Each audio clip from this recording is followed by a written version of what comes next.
Hello students, ठीक है। तो हम लोगों ने बोर्ड्स थ्योरी पढ़ रहे थे, तो फर्दर कंटिन्यू करते हुए कुछ कॉमन टर्म्स हैं जो आते रहते हैं, तो इनकी मीनिंग तुम्हें पता होनी चाहिए, ठीक है। तो यही नॉर्मली तुम्हें नॉर्मल टर्म्स की जगह ये टर्म्स दे देगा, तो तुम्हें क्वेश्चन करने का तरीका सेम रहेगा, बस टर्म्स की मीनिंग पता होगी तो वो तुम्हारा क्वेश्चन अटेम्प्ट हो जाएगा। जैसे सबसे पहले तुमसे बोला जाए ग्राउंड स्टेट तो ग्राउंड स्टेट जनरली क्या रेफर करता है? Ground state refers to the most stable state of an electron.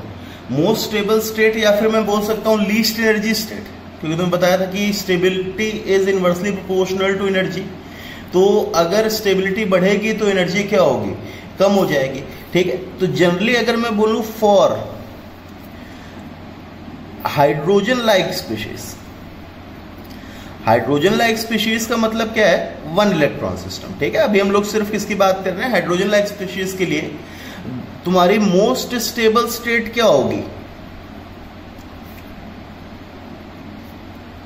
n is equals to 1, क्योंकि तुम्हारा फर्स्ट ऑर्बिट की एनर्जी क्या होती है? सबसे कम होती है। आया समझ में? क्लियर है कि नहीं क्लियर है? ठीक है। तो तुम्हारा most stable state is the n is equals to 1, first orbit. तो फर्स्ट ऑर्बिट को हम लोग क्या रेफर करेंगे? Ground state. तो तुम्हें अगर मान लो क्वेश्चन में ग्राउंड स्टेट गिवन है, तो इनडायरेक्टली तुम्हें क्या गिवन है क्वेश्चन में? First orbit. क्लियर है कि नहीं क्लियर है? ठीक है। नेक्स्ट आता है एक्साइटेड स्टेट। एक्साइटेड स्टेट क्या है? Any state other than ground state. First orbit के अलावा और कोई स्टेट क्या कहलाएगी? Excited state. जैसे n इज इक्वल्स टू 2 को हम लोग क्या बोलेंगे? फर्स्ट एक्साइटेड स्टेट, ठीक है। n इज इक्वल्स टू 2 को क्या बोलेंगे? First excited state. n is equals to 3 को क्या बोलेंगे? Second excited state. n is equals to 4 को क्या बोलेंगे? Third excited state. आया समझ में? And so on. n is equals to 5 को फोर्थ एक्साइटेड स्टेट, 6 को fifth excited state, and so on, ठीक है। तो ध्यान रखो, 2 को हम लोग अगर बोल रहे हैं, अगर मान लो इनडायरेक्टली गिवन है तुम्हें थर्ड एक्साइटेड स्टेट, तो तुम्हें क्या गिवन है? n is equals to 4। Clear है कि नहीं क्लियर है? आया समझ में? ठीक है। n is equals to infinity, ऐसे करते जाएंगे। इन्फिनिटी को हम लोग क्या बोल सकते हैं? लास्ट एक्साइटेड स्टेट, ठीक है। एंड डायरेक्टली अगर तुम्हें कहीं गिवन है तो तुम लास्ट एक्साइटेड स्टेट क्या भी मान सकते हो? n is equals to infinity. Clear है कि नहीं क्लियर है? ठीक है। तो ground state n is equals to 1, उसके अलावा जितने भी हैं उसको हम लोग क्या रेफर करेंगे? Excited states. First excited state second orbit, second excited state is third orbit, and so on. Clear है कि नहीं क्लियर है? आया समझ में? नेक्स्ट, जैसे इसी बेसिस पे तुम्हें मान लो जो क्वेश्चंस पहले कराए थे उसी को हम लोग अगर बोले, find the energy when electron makes transition from third excited state to ground state in 4be3+ science. ये क्वेश्चंस हम लोग कर चुके हैं, एक बार खुद से अटेम्प्ट करने की सोचो। बस इसमें नॉर्मल ऑर्बिट्स का डाटा ना देके तुम्हें एक्साइटेड स्टेट और ग्राउंड स्टेट में दे रखा है। मतलब तुम्हें अगर मान लो बोला जाए तुम्हें n की वैल्यू, n2 की वैल्यू क्या दे रखी? कम वाली, तो ग्राउंड स्टेट 1, n1 की वैल्यू क्या दे रखी? ज्यादा वाली, थर्ड एक्साइटेड स्टेट, मतलब 4। क्लियर है कि नहीं क्लियर है? बस वहां n2 n1 हमें पता करना होता था, तो n2 और n1 अगर मुझे पता चल गया तो मैं निकाल सकता हूं delta E is equals to 13.6 into Z कितना है? 4 स्क्वायर 1 बाय n2 क्या रखोगे? कम वाला, कम is 1 square minus 1 by 4 square, this much electron volts. Clear है कि नहीं क्लियर है? साइन तुम देख सकते हो अपने हिसाब से, ठीक है। इस केस में क्या हो रहा है? 4 to 1 जा रहा है, मतलब हायर से लोअर, मतलब एनर्जी विल बी रिलीज, मतलब साइन क्या आएगा? नेगेटिव। क्लियर है कि नहीं क्लियर है? आया समझ में? नेक्स्ट क्वेश्चन देखो, find the energy released when electron makes transition from ground state to first excited state in hydrogen atom. एक बार इसको करके देखो, एक बार इस क्वेश्चन करो, find the energy released when electron makes transition from ground state to first excited state in hydrogen atom, ठीक है। निकालो भाई। तो इस केस में अगर तुमसे बोला जाए delta E is equals to 13.6 into Z square 1 square 1 by कितना आएगा? n2 की वैल्यू क्या आ जाए? कम वाली, मतलब 1 square minus 1 by first excited state, मतलब 2 स्क्वायर। तो ये क्या आएगा? 13.6 इंटू 1 इंटू 3/4। क्लियर है कि नहीं क्लियर है? आया समझ में? तो तुम्हें ऑप्शन देखने हैं, तुम्हारा कितना आ जाएगा, लगभग 10.2 इलेक्ट्रॉन वोल्ट्स। ठीक है, तो तुम क्या मार्क कर दोगे इसमें, बी। लेकिन एक चीज ध्यान दो, क्वेश्चन में एक चीज दे रखी, फाइंड द एनर्जी रिलीज्ड। अब ध्यान दो, ground state to first excited state, मतलब फर्स्ट ऑर्बिट से सेकंड ऑर्बिट में जा रहा है, और फर्स्ट ऑर्बिट सेकंड ऑर्बिट मतलब लोअर से हायर में जाएगा, तो एनर्जी रिलीज नहीं होगी। एनर्जी क्या होगी, एब्जॉर्ब होगी। तो इसका करेक्ट ऑप्शन क्या आ जाएगा, नन ऑफ दीज। क्लियर है कि नहीं क्लियर है? कभी कभार तुम्हें क्वेश्चन में तुम डायरेक्टली कर डालोगे, तुम्हें आंसर मिलेगा, तुम लगा दो, लेकिन क्वेश्चन में जो कॉम्प्लेक्सिटी है वो ऊपर वाली लाइन में, इसमें एनर्जी रिलीज पूछा है, जबकि एक्चुअल में हो क्या रहा है, एनर्जी एब्जॉर्ब। तो इसका करेक्ट ऑप्शन क्या आ जाएगा, नन ऑफ दिस। क्लियर है कि नहीं क्लियर है? तो क्वेश्चन को एक बार ध्यान से सोचो, क्योंकि यही तुम्हारे जो सिली मिस्टेक्स हैं, इसी में कई बार मार्क्स कट जाते हैं। ठीक है, तो ये चीज ध्यान दो। इस केस में जैसे तुमसे पूछा एनर्जी रिलीज, लेकिन एक्चुअल में क्या हो रहा है, एनर्जी एब्जॉर्ब, तो इस केस में ऑप्शन क्या आ जाएगा, नन ऑफ दिस। क्लियर है, आया समझ में? ठीक है, फर्दर आगे बढ़ते हुए नेक्स्ट टर्म डिफाइन करते हैं, आयनाइजेशन एनर्जी। आयनाइजेशन एनर्जी क्या है, energy required to remove an electron from isolated gaseous atom. अभी के लिए डेफिनेशन पे इतना ध्यान ना दो, ठीक है, क्योंकि हम लोग थर्मोडायनेमिक्स में इसको फिर से पढ़ेंगे। आया समझ में? क्लियर है, पीरियोडिक टेबल में पढ़ेंगे, थर्मोडायनेमिक्स में पढ़ेंगे जाके, तो वहां जब लोग पीरियोडिक टेबल में इसकी एक्चुअल जो डेफिनेशन है उसको हम लोग कंसिडर करेंगे। अभी डेफिनेशन पे ध्यान नहीं देना, तुम्हें करना क्या है ध्यान दो। देखो, आयनाइजेशन एनर्जी निकालनी तो तुम्हें क्या बस देखना है, इलेक्ट्रॉन रिमूव करना है। किससे रिमूव करना है, गैसियस एटम से। तो इलेक्ट्रॉन रिमूव करने का मतलब है तुम N2 देखो, तुम्हारा delta E is equals to 13.6 into Z square 1/N2 square minus 1/N1 square. ये फॉर्मूला आता है। अब इसी में N1 और N2 की वैल्यू पुट करके हम लोग डिफरेंट टाइप्स ऑफ एनर्जी निकालेंगे। जैसे आयनाइजेशन एनर्जी के लिए क्या बोला कि इलेक्ट्रॉन रिमूव करना है।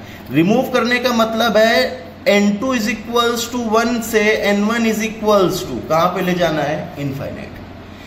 इलेक्ट्रॉन रिमूव कर देना मतलब इलेक्ट्रॉन एटम से बहुत दूर ले जाओ, बहुत दूर ले जाओ मतलब लगभग इनफाइनाइट। क्लियर है कि नहीं क्लियर है? आया समझ में? ठीक है, तो अगर तुम ये वैल्यूज इसमें पुट करोगे तो I इज इक्वल्स टू क्या आ जाएगा, 13.6 इंटू जेड स्क्वायर 1/N2 की वैल्यू 1 स्क्वायर माइनस 1/N1 की वैल्यू इन्फिनिटी स्क्वायर। तो क्या आ जाएगा, I का formula is equals to 13.6 into Z square. आया समझ में? ठीक है, तुम फॉर्मूला ध्यान रख सकते हो या डायरेक्टली N2 N1 ध्यान रखो। अलग अलग एनर्जीज आएंगे, इसके बाद एक्साइटेशन एनर्जी आएगा, फिर बाइंडिंग एनर्जी आएगा। तुम्हें ये बस चेंज करेंगे, बाकी पूरा हम लोग डेल्टा E वाले फॉर्मूले से ही निकाल रहे हैं। उसमें N2 और N1 की वैल्यूज चेंज करती जाएंगी, जिसकी वजह से तुम्हारा फॉर्मूला डिराइव होगा। तुम डायरेक्टली फॉर्मूला ध्यान रख सकते हो या N2 या N1 की वैल्यू ध्यान रखो, उसको इस फॉर्मूले में पुट करो तो आंसर तुम्हारा निकल गया। जैसे तुमसे बोला कि find the ionisation energy of He+ in first part electron volt, second part joules per mole. निकालो भाई, एक बार अटेम्प्ट करो। तो I का फॉर्मूला क्या है, 13.6 इंटू जेड स्क्वायर। मतलब मैं क्या बोल सकता हूं, 13.6 इंटू उसका कितना होता है 2 स्क्वायर, मतलब 13.6 इंटू 4 मतलब 54.4 इलेक्ट्रॉन वोल्ट्स। अब इलेक्ट्रॉन वोल्ट्स में निकला है सेकंड पार्ट में जूल्स पर मोल में, तो 54.4 इलेक्ट्रॉन वोल्ट्स को जूल्स में चेंज किया, तो मतलब 54.4 into 1.6 into 10 to power minus 19 joules. अब इसको जूल्स पर मोल में चेंज करना है, तो किससे मल्टीप्लाई कर दोगे, एवोगैड्रो नंबर, तो 6 इंटू 10 टू पावर 23 जूल्स पर। क्लियर है कि नहीं क्लियर है? समझ में आया? ठीक है, यूनिट्स के क्वेश्चन है, स्टैक के क्वेश्चन तुम्हें करा भी दिए गए, ठीक है, तुम्हें आना चाहिए। क्लियर है? आया समझ में? नेक्स्ट क्वेश्चन देखो, if I of a hydrogen like species is 11750 kilo joules per mole, find the species. एक बार अटेम्प्ट करो भाई खुद से, इसको अटेम्प्ट करो, फिर इसके बाद इसका सोल्यूशन देखो वीडियो पॉज करके। ठीक है, तो तुमसे क्या गिवन है, I इज इक्वल्स टू कितना होता है 13.6 into Z square, this much electron volts. लेकिन तुम्हें ऑप्शन में डाटा किस में दे रखा है, 1 किलो जूल्स पर मोल में। तो मैं क्या बोल सकता हूं, 13.6 into Z square into 1.6 into 10 to power minus 19 joules, मतलब 13.6 into Z square into 1.6 into 10 to power minus 22 kilo joules. Is equals to कितना 13.6 into Z square into 1.6 into 10 to power minus 22 into 6 into 10 to power 23 kilo joules per mole. और ये value तुम्हें किसके बराबर दे रखी है 1175। ठीक है, तो इसको जब तुम इवैल्यूएट करोगे तुम्हारा क्या निकल के आएगा Z, और Z निकल आया तो तुम्हारा कौन सी स्पीशीज है। क्लियर है, आया समझ में। एक बार ध्यान देना, शायद इसका Z कैलकुलेट करके 3 आता है। 3 आता है तो उनसे स्पीशीज बोली जाए तो कौन सी होगी, लिथियम। फिर से ध्यान दो, लिथियम नहीं 3Li2+। ये चीज कई बार बच्चे गलती करते हैं, तो ये चीज ध्यान रखना। बोर स्पीशीज कब है, single electron system. Single electron system मतलब Li is not a single electron system, Li2+ is a single electron system। Clear है, ठीक है, आया समझ में।